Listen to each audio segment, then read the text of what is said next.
Je pense que le pire sentiment que tu peux ressentir quand t'es monteur, c'est d'avoir l'impression de stagner. Tu sens que tous tes montages se ressemblent, que tu utilises tout le temps les mêmes effets, t'as plus l'impression de progresser, voire même t'as l'impression de régresser. Si c'est ton cas, et je peux dire que t'es tombé sur la bonne vidéo. Parce qu'aujourd'hui, je vais te présenter 3 effets ultra simples à utiliser, que tu peux vraiment commencer à utiliser dès maintenant dans tes montages, et qui vont vraiment te faire passer au niveau supérieur. Et le dernier effet que je vais te présenter aujourd'hui, c'est vraiment un effet, j'ai l'impression que personne n'en parle dans la sphère du montage en France, alors qu'il est vraiment incroyable.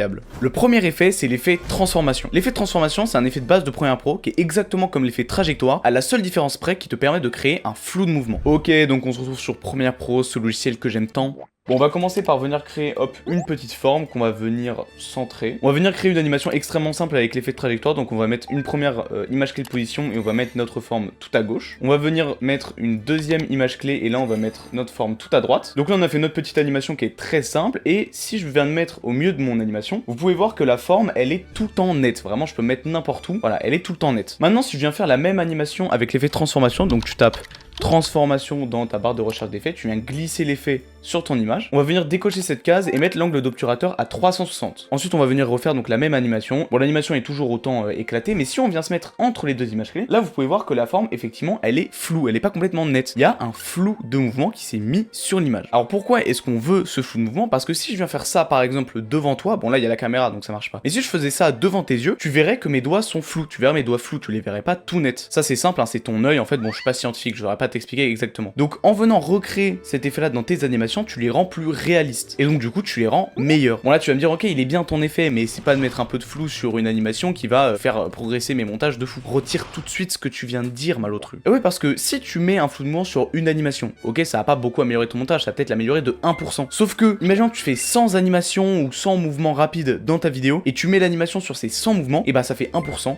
plus 1%, plus 1%, etc. 100 fois. Donc en fait sur le long terme ça fait une très grosse différence. C'est ce qu'on appelle l'effet cumulé. Donc vraiment fais-moi confiance, l'effet transformation c'est vraiment le premier effet ultra simple que tu peux commencer à utiliser dès maintenant et qui va vraiment améliorer énormément tes montages. Pour vous dire, moi j'utilise même sur ce genre de zoom là. Le deuxième effet dont je voulais vous parler aujourd'hui c'est l'effet 3D simple. Alors comme son nom l'indique, c'est un effet de base de Premiere Pro qui te permet de créer un effet de 3D ou plutôt de fausse 3D. Alors tu peux faire plein de trucs avec cet effet mais je pourrais pas tout vous présenter aujourd'hui. Donc n'hésitez pas à me dire dans les commentaires si vous voulez une vidéo plus approfondie sur plein de trucs que tu peux faire avec cet effet parce que je pense que c'est l'un des effets les plus sous-cotés de Premiere. Mais aujourd'hui je vais surtout vous parler des animations d'apparition que tu peux faire avec cet effet, comme ça, ça ou encore ça. Et là vous allez me dire ok très bien mais là tu montres pas comment les faire, là tu te branles chef. Et bah ouais c'est normal parce que j'ai décidé de vous mâcher un peu le travail. Dans la description, en première ligne, vous avez un lien, vous cliquez sur ce lien et vous pourrez télécharger un pack de presets d'animation d'apparition. C'est très simple, vous avez juste à prendre les presets et à les glisser sur votre image et vous aurez une petite animation d'apparition hyper stylée qui utilise l'animation 3D simple. Et on passe maintenant au troisième et dernier effet de la vidéo, le fameux effet incroyable et c'est ce que j'appelle une séquence 3D. Bon, pour ça on va devoir passer sur After Effects, mais paniquez pas, hein. C'est pas parce qu'on passe sur After Effects que ça va devenir forcément compliqué, ça reste hyper simple. Ok, donc juste ici on a notre projet, on va venir importer une image de fond et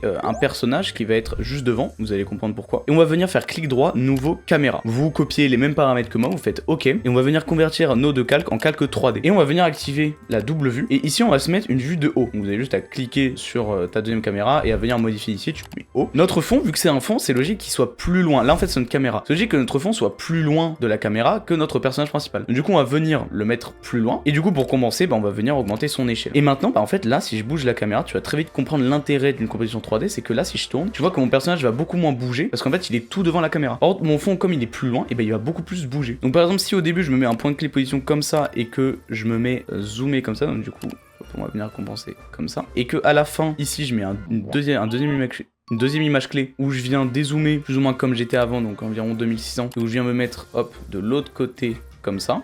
Je viens modifier le graphe pour que ça soit comme ça. Et bah là ça nous donne ce résultat.